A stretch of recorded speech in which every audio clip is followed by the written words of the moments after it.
அனைவருக்கும் வணக்கம். கரூர் மாவட்டம் சித்தலவாய் பக்கத்தில் இருக்கக்கூடிய பிச்சம்பட்டி அப்படின்ற ஊரில் பொன்னுசாமி அப்படின்ற ஒருத்தர் விவசாயம் பண்ணிட்டு வராரு. இவரோட மனைவி பேர் நாகவல்லி. இவங்களுக்கு மொத்தம் 4 பெண் குழந்தைகள் இருக்காங்க. அதில் 2வது பொண்ணு பேர் வினிதா. இந்த வினிதா 2014 +2 முடிக்கிறாங்க. முடிச்சுட்டு பாலிடெக்னிக் காலேஜில் ஜாயின் பண்ணுறதுக்காக அப்ளிகேஷன் போட்டிருக்காங்க. ஸோ அந்த டைமில் டைம் வேஸ்ட்டு பண்ண வேணாம்னு சொல்லிட்டு வேலைக்கு போகிறாங்க. கரூர் பக்கத்தில் இருக்கக்கூடிய விகே அப்படின்ற ஒரு கொசுவலை தயாரிக்கிற கம்பெனிக்கு வேலைக்கு போகிறாங்க. இவங்க பார்த்திங்கன்னா பிச்சம்பட்டியிலேருந்து சித்தலவாய்க்கு 2 கிலோமீட்டர் இருக்குது. இந்த 2 கிலோமீட்டர் சைக்கிளில் போயிட்டு சித்தலவாயில் சைக்கிளை வச்சுட்டு அங்கேருந்து விகே கம்பெனிக்கு பஸ்ஸில் போவாங்க. திரும்பவும் பஸ்ஸில் சித்தலவாயில் தன்னோட சைக்கிள் எடுத்துகிட்டு வீட்டுக்கு வருவாங்க. இந்த மாதிரி டெய்லி வேலைக்கு போயிட்டு வந்துட்டுருக்காங்க. 2014 ஜூன் மாதம் 23ஆம் சித்தலவாயில் இருக்கக்கூடிய மாரியம்மன் கோவில் திருவிழா நடக்குது. இந்த திருவிழா நடக்கும். இந்த பொண்ணு காலையில் வீட்டிலேருந்து கிளம்பும் போதே தன்னோட அப்பா அம்மா கிட்ட இன்றைக்கி திருவிழா நடக்குது, நான் சாயந்தரம் திருவிழாவை பார்த்துட்டு லேட்டாக தான் வீட்டுக்கு வரேன் அப்படின்னு சொல்லி இந்த பொண்ணு சொல்லிவிட்டு வீட்டிலேருந்து கிளம்பி போகிறாங்க வேலைக்கு. வேலை முடிஞ்சு திரும்ப திருவிழா பார்த்துட்டு வீட்டுக்கு வர வேண்டிய பொண்ணு 7 மணி ஆகுது வரல. ஸோ அப்பா அம்மா வெயிட் பண்ணிகிட்டு இருக்காங்க. ஓகே, திருவிழா பார்த்துட்டு கொஞ்சம் டைம் முன்ன பண்ண கூட இருக்கும் அப்படின்னு சொல்லி வெயிட் பண்ணிகிட்டே இருக்காங்க. டைம் 8 ஆகுது 9 ஆகுது, ஆனால் அந்த பொண்ணு வரவே இல்லை. அந்த பொண்ணுக்கு அப்பா அம்மா கால் பண்ணி பார்க்குறாங்க. ஃபோன் சுவிட்ச் ஆஃபில் இருக்குது. என்ன நடக்குதுன்னு தெரியலன்னு சொல்லிட்டு தன்னோட சொந்தக்காரங்களெல்லாம் கூட்டிகிட்டு டேரெக்டாக விகே கம்பெனிக்கு போகிறாங்க. அங்கே போயிட்டு என்னோடய பொண்ணு வேலைக்கு வந்தாங்களா இல்லைன்னு சொல்லி கேட்கும்போது அவங்க ரெஜிஸ்டர் எடுத்து பார்க்குறாங்க. உங்கள் பொண்ணு காலையில் வேலைக்கு வந்திருக்காங்க, ஈவினிங் வேலை முடிஞ்சு போயிட்டாங்கன்னு சொல்லி சொல்கிறாங்க. ஸோ போயிருந்தாக்கா டேரெக்டாக இங்கே திருவிழா தான் வந்திருக்கணும்னு சொல்லிட்டு திரும்ப சொந்தக்காரங்க எல்லாம் சேர்ந்து சித்தலவாயில் இருக்கக்கூடிய அந்த திருவிழாவிலேருந்து அவங்க வீட்டுக்கு வரக்கூடிய இந்த பிச்சம்பட்டி இந்த ரோடு வரைக்கும் பார்த்திங்கன்னா எல்லா பக்கமும் தொலைவிட்டு இருக்காங்க. சித்தலவாயிலேருந்து பஞ்சப்பட்டி வரக்கூடிய இந்த ரோடு பார்த்திங்கன்னா பிச்சம்பட்டி வழியாக வருது. இந்த ரோட்டில் எல்லோரும் தேடிக்கிட்டு இருக்காங்க. இப்படி தேடிக்கிட்டு இருக்கும்போது நைட் டைமில் செந்தில் அப்படின்ற ஒருத்தர் வினிதாவோட சைக்கிளை பார்க்குறாரு. ரோட்டு ஓரத்தில் கிடக்குது. ஸோ பார்த்து அவர் அந்த ஏரியாவில் இருக்கக்கூடிய ஆனந்தன் அப்படிங்கிற ஒருத்தருக்கு இன்ஃபார்ம் பண்ணுறாரு. இந்த ஆனந்தனும் செந்திலும் அந்த சைக்கிள் பக்கத்துலேயே சரௌண்டிங்கில் தேடுறாங்க. ஒரு வேளை இங்கிட்ட ஏதாவது வினிதா இருக்க வாய்ப்பு இருக்குன்னு சொல்லி தேடி பார்க்குறாங்க. அப்படி தேடும்போது சுற்றி பார்த்திங்கன்னா வெத்தலை காடு இருக்குது. இந்த வெத்தலை காட்டுக்குள்ளே போய் பார்க்குறாங்க. பார்க்கும்போது அந்த வினிதா இறந்த நிலையில் கிடக்கிறத பார்க்குறாங்க. உடனடியாக அவங்க அப்பாவுக்கு இன்ஃபார்ம் பண்ணுறாங்க. அவங்க அப்பா அந்த பொண்ணை பார்க்கும்போது நைட்டு 1:30 மணி ஆகுது டைமு. அந்த பொண்ணு நிர்வாண நிலையில் இறந்து போய் கிடக்கிறத அவங்க அப்பா பார்க்குறாரு. இந்த பொண்ணோட உடம்புல கீறல் இருக்குது. அதே மாதிரி அந்த பொண்ணை ரேப் பண்ணியிருக்காங்க அப்படிங்கிறது பார்த்த உடனே தெரியுது. உடனடியாக மாயனூர் போலீஸ் ஸ்டேஷனுக்கு இன்ஃபார்ம் பண்ணுறாங்க. இன்ஃபார்ம் பண்ண உடனே போலீஸும் அந்த ஸ்பாட்டுக்கு வந்துட்டாங்க. இந்த 4 பேர் 4 விதமாக சொல்லுவாங்க இல்லையா, அந்த மாதிரி ஒரு ரூமர் இந்த டைமில் பரப்பி விட்றாங்க. என்ன அப்படின்னா, அந்த பிச்சம்பட்டி ஏரியாவில் அடிக்கடி ஜாதி கலவரம் நடந்துகிட்ருக்கும். இந்த மாதிரி நடக்கிறத வச்சு சில பேர் என்ன பண்ணியிருக்காங்கனாக்கா, இந்த பொண்ணை கொன்னது யாரோ ஒரு உயர் சாதியை சேர்ந்தவங்க தான் ரேப் பண்ணி கொலை பண்ணியிருக்காங்கன்னு சொல்லி ஒரு ரூமர் பரப்பி விட்டாங்க. ஸோ உடனடியாக என்ன பண்ணுறாங்கனாக்கா, கரூர் ஜோசி நிர்மல்குமார் எஸ்பி என்ன பண்ணுறாருன்னா, உடனடியாக போலீஸ் அதிகப்படுத்திட்டாங்க அந்த ஸ்பாட்டில். ஸோ எந்த ஒரு சண்டையும் வராமல் ஆக்சுவலாக முன்னெச்சரிக்கை நடவடிக்கை பார்த்துக்கிட்டாங்க. இந்த கேஸை விசாரிக்கிறதுக்காக திருச்சி மண்டல டிஐஜி செந்தாமரைக்கண்ணனும், கரூர் எஸ்பி ஜோசி நிர்மல்குமாரும், திருச்சி எஸ்பி ராஜேஸ்வரி இவங்க தலைமையில் மொத்தம் 21 தனிப்படைகள் அமைக்கிறாங்க. இந்த ஸ்பாட்டுக்கு பார்த்திங்கன்னா உடனடியாக எஸ்பி வராங்க. அந்த இடத்துல ஏதாவது தடயங்கள் கிடைக்குதா அப்படின்னு சொல்லி பார்க்கும்போது அந்த பொண்ணு இறந்து கிடந்ததுக்கு பக்கத்துலேயே ஒரு கருப்பு கலரில் ஒரு பைப் இருக்குது. அந்த பைப்பில் பிளட் இருக்குது. அதாவது சமீபமாக சிந்திருக்கிற மாதிரி ரத்தம் துளிகள் இருக்குது. உடனடியாக என்ன பண்ணுறாங்கனாக்கா, ஃபாரன்சிக் டீம் ஓட்டு இன்னும் வேறு ஏதாவது தடயங்கள் கிடைக்குதான்னு சொல்லி பார்க்குறாங்க. இந்த பொண்ணோட பாடியை கரூர் ஜிஹெச்சுக்கு பிஎம்காக அனுப்பி வச்சிட்டாங்க. இந்த ரத்தத்தை லேபில் கொடுத்து டெஸ்ட் பண்ணதில் அந்த ரத்தம் ஒரு ஆணோட ரத்தம் அப்படின்னு சொல்லி கன்ஃபார்ம் ஆகுது. ஸோ இந்த ரத்தம் யாரோடதெல்லாம் இருக்கும் அப்படின்னு சொல்லி ஒரு பக்கம் மேட்சிங் வேறு பார்த்துட்ருக்காங்க. இந்த ஸ்பாட்டில் பார்த்தோம்னாக்கா மொத்தம் 12 பொருள் எவிடன்ஸாக கிடச்சிருக்கு போலீஸுக்கு. என்னென்ன பொருள் அப்படின்னாக்கா, ஒன்று இந்த வினிதாவோட முடி கிடச்சிருக்கு ஆக்சுவலாக. 2வது வினிதா கொண்டு வந்த கருப்பு கலர் ஹேண்ட்பேக் கிடச்சிருக்கு. 3வது வினிதாவோட டிஃபன் பாக்ஸு கிடச்சிருக்கு. 4வது வினிதாவோட சைக்கிள் அந்த ரோட்டோரத்துலேயே இருந்திருக்கு. ஸோ சைக்கிளும் கிடச்சிருக்கு. 5வது பாதி எரிஞ்ச நிலையில் ஒரு மெழுகு வர்த்தி கிடச்சிருக்கு. 6வது ஒரு பிவிசி பைப் ஒன்று கிடச்சிருக்கு. 7வது ஒரு நைலான் டேப்பும் கிடச்சிருக்கு. 8 ஒரு எம்டி பிராந்தி பாட்டிலும், 9 எம்டி பெப்சி பாட்டிலும் கிடச்சிருக்கு. 10 ஒரு வாட்டர் பாட்டில் கிடச்சிருக்கு.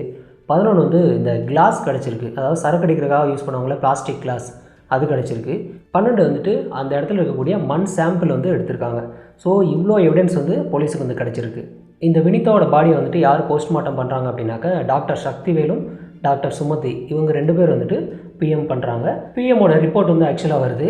இந்த ரிப்போர்ட்டில் என்ன சொல்லியிருக்காங்கனாக்கா, இந்த பொண்ணு வந்துட்டு ரேப் பண்ணியிருக்காங்கன்னு சொல்லி கன்ஃபார்மாக தெரியுது. இந்த பொண்ணோட வெஜைனா வந்துட்டு ரொம்பவே வந்து டேமேஜ் ஆகிருக்கு. இந்த பொண்ணோட 2 மார்பகமும் பார்த்திங்கன்னா பயங்கரமாக வந்து கடிச்சு வச்சுருந்துருக்காங்க.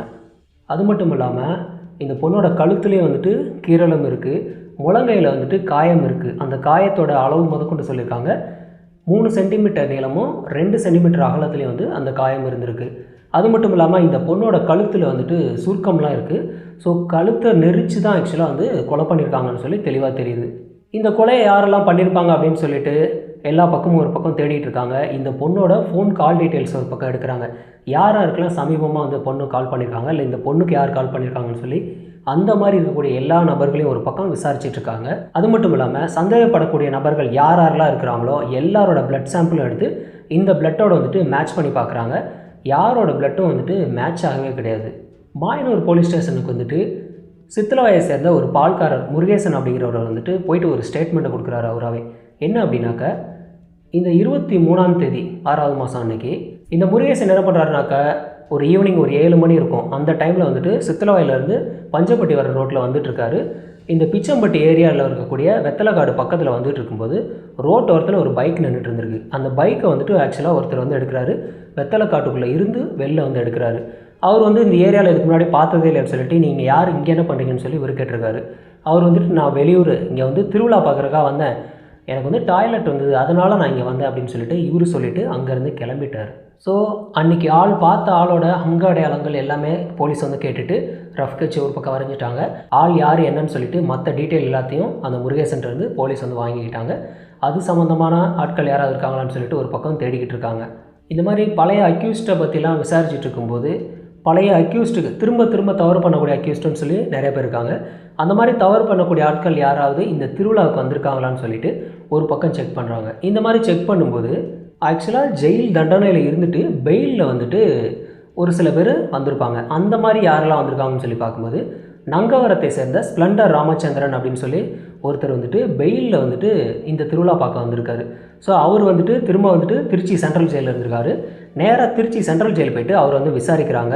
எப்படி விசாரித்தாலும் அவர் வந்துட்டு இந்த கொலையை பண்ணவே இல்லைன்னு தான் சொல்கிறாரு. நான் வந்து திருவிழா வந்தது உண்மை தான், ஆனால் இந்த கொலைக்கு எனக்கு சம்மந்தமே இல்லைன்னு சொல்லி அவர் சொல்கிறாரு. இவரோட பிளட் டெஸ்ட் எடுத்துகிட்டு அந்த சாம்பிளோட வந்து மேட்ச் பண்ணி பார்க்குறாங்க. பக்காவாக மேட்ச் ஆகுது. ஸோ கிட்டத்தட்ட இவன் தான் அப்படின்னு சொல்லி உறுதியப்படுத்துகிறாங்க. இந்த ஸ்ப்ளெண்டர் ராமச்சந்திரன் வந்துட்டு வெளியில் எடுத்து இவங்க வந்துட்டு தனியாக விசாரிக்கிறாங்க. விசாரிக்கும்போது இன்னும் நிறையா விஷயங்கள் வெளில வருது. என்ன அப்படின்னா, இந்த ஸ்ப்ளெண்டர் ராமச்சந்திரன் மேலே ஆல்ரெடி 18 கேஸ் இருக்குது. நிறைய திருட்டு கேஸு, கொலை முயற்சின்னு சொல்லிட்டு நிறையா கேஸ் இருக்குது இந்த ஆள் மேலே. இந்த ஸ்ப்ளெண்டர் ராமச்சந்திரன் வந்துட்டு சித்தலவாயில் இருக்கக்கூடிய மாரியம்மன் கோயில் திருவிழாவுக்கு வந்தது உண்மை தான். வந்துட்டு அங்கே என்ன பண்ணுறான் அப்படின்னாக்கா, சித்தலவாயிலே வந்துட்டு ஒயின் ஷாப்பில் போய்ட்டு சரக்கு வாங்குகிறான். சரக்கு அதாவது பிராந்தி வாங்குகிறான். வாங்கிட்டு ஒரு பெப்சியும் வந்துட்டு ஒரு பக்கத்தில் இருக்கக்கூடிய பொட்டி கடையில் வாங்கிட்டு தண்ணி, வாட்டர் பாட்டிலு, அதே மாதிரி கப்பு இதெல்லாம் வாங்கிட்டு நேரடியாக வந்துட்டு இங்கே வெத்தலைக்காட்டுக்குள்ள வந்துட்டு சரக்கு அடிக்கிறான். இந்த ஆள் சரக்கு அடித்து முடிச்சுட்டு வண்டி எடுக்க வரும்போது தான் இந்த வினிதா வந்துட்டு சைக்கிளில் வந்துட்டு இருக்காங்க. இந்த பொண்ணை பார்த்ததுமே இவன் என்ன பண்ணுறானாக்கா, இந்த பொண்ணை வந்து எப்படியாவது ரேப் பண்ணி ஆகணும்னு சொல்லி முடிவு பண்ணி டக்குன்னு ஒரு பிளான் பண்ணுறான். என்ன அப்படின்னா, அந்த பொண்ணு சைக்கிளில் வந்துட்டு இருக்கும்போது நிப்பாட்டி உள்ளே வந்துட்டு, நான் வந்து வெத்தலைக்கட்டு பெரிய கட்டாக கட்டி வச்சுருக்கேம்மா, அந்த கட்டை வந்து என் தலையில் தூக்கி விடு அப்படின்னு சொல்லி இவன் கேட்குறான். இந்த பொண்ணு ஹெல்ப் தானே கேட்குறாங்க அப்படின்னு சொல்லிட்டு இந்த பொண்ணு வந்துட்டு காட்டுக்குள்ளே வர்றாங்க. வந்த உடனே அவன் என்ன பண்ணுறானாக்கா, ஆல்ரெடி கத்தி வச்சுருந்துருக்கான். அந்த கத்தியை காட்டி மிரட்டி உன்னோட தோடெல்லாம் கழட்டி கொடுன்னு சொல்லிட்டு கேட்குறான். அந்த பொண்ணு பயந்துக்கிட்டு வேறு வழி இல்லாமல் தோடெல்லாம் கழட்டி கொடுக்குறாங்க. கொடுத்ததுக்கப்புறம் அந்த பொண்ணு வந்துட்டு ரேப் பண்ணுறான். இந்த பொண்ணு வந்துட்டு என்னென்னமோ சத்தம் போட்டு பார்க்குறாங்க. ரொம்பவே அடித்து ட்ரை பண்ணிலாம் பார்த்துருக்காங்க. ஆனாலும் முடிய கிடையாது. அந்த மாதிரி அடிக்கும்போது சண்டை வரும்போது தான் இவனோட உடம்புல வந்து கீறல் ஏற்பட்டு அந்த ரத்தம் வந்து பக்கத்தில் இருக்கக்கூடிய ஒரு கருப்பு கலர் பைப்பில் வந்து சிந்தினது. அதுதான் வந்துட்டு ரொம்ப ரொம்ப முக்கியமான எவிடன்ஸாகவே இந்த கேஸில் இருந்திருக்கு. இவன் ரேப் பண்ணி முடிச்சுட்டு இந்த பொண்ணை வந்துட்டு அங்கேயே வந்து கழுத்தை நெரிச்சு கொலை பண்ணுறான். கொலை பண்ணி போட்டுட்டு தான் காட்டுக்குள்ளேருந்து வெளியில் வரான். இந்த மாதிரி வெளியில் வரும்போது தான் அந்த பால்காரர் முருகேசன் வந்துட்டு இவனை பார்த்து நீ யார், எந்த ஊருன்னு சொல்லிட்டு விசாரிச்சிருந்துருக்காரு. போலீஸ் வந்துட்டு கொஞ்சம் கூட டைம் வேஸ்ட் பண்ணாமல் சார்ஜ் ஷீட் வந்து ஃபைல் பண்ணுறாங்க. இந்த கேஸ் சம்மந்தமாக பார்த்தீங்கன்னா மொத்தம் 43 சாட்சிகள் இருந்திருக்கு. 22 ஃபிசிக்கல் எவிடன்ஸ்னு மொத்தம் 70 ஆவணங்களை வச்சு கோர்ட்டில் வந்துட்டு கேஸ் வந்து ஃபைல் பண்ணுறாங்க.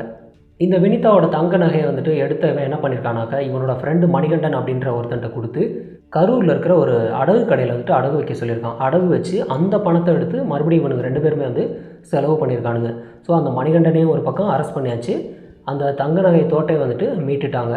அந்த மணிகண்டனுக்கு வந்துட்டு கரூர் கோர்ட்டில் வந்துட்டு 3 வருஷம் சிறை தண்டனை கொடுக்குறாங்க. இந்த ஸ்ப்ளெண்டர் ராமச்சந்திரனுக்கு வந்துட்டு கரூர் கோர்ட்டில் வந்துட்டு சாகும் வரை சிறை தண்டனை கொடுக்குறாங்க, ப்ளஸ் அபராதமும் கொடுக்குறாங்க. இந்த கேஸோட தீர்ப்பு வந்து 2015 தான் ஆக்சுவலாக கொடுத்தாங்க. முடிஞ்ச வரைக்கும் கொஞ்சம் குயிக்காக தான் கொடுத்துருக்காங்க, ரொம்ப டிலே ஆக கிடையாது, கரெக்டான டைமில் கொடுத்துட்டாங்க. இந்த ஸ்ப்ளெண்டர் ராமச்சந்திரன் வந்துட்டு இந்த கேஸை எடுத்து மேல்முறையீடு வந்துட்டு ஹைகோர்ட்டில் பண்ணியிருந்திருக்கான். ஆனால் ஹைகோர்ட்டில் என்ன சொல்லியிருக்காங்கனாக்கா, கரூர் கோர்ட்டில் சொன்னது தான் உனக்கு அதே தீர்ப்பு தான் சொல்லிவிட்டு அந்த தீர்ப்பு தான் செல்லும் அப்படின்னு சொல்லிட்டாங்க. சாகும் வரை சிறை தண்டனை வந்து கொடுத்துட்டாங்க. இந்த கேஸில் வந்து தெரிய வேண்டிய விஷயம் என்ன அப்படின்னாக்க, முன்ன பின்ன தெரியாத ஒருத்தருக்கு வந்து உதவி செய்ய போனது வந்து தப்பாக போயிருக்கு. அதாவது முன்ன பின்ன தெரியாதவங்களுக்கு உதவி செய்கிறது தப்பு கிடையாது, சம்மந்தமே இல்லாத நேரத்தில் சம்மந்தமே இல்லாத இடத்துக்கு போகிறது வந்து ரொம்ப தப்பு. இப்போ அந்த ஆள் வந்துட்டு ரோட்லேயே வந்துட்டு ஒருவேளை அந்த வெத்தலை கட்டி இருந்து வண்டியில் தூக்கி வச்சு விடுன்னு சொல்லி சொல்லியிருந்தால் தூக்கி வச்சிருக்கலாம், தப்பு கிடையாது.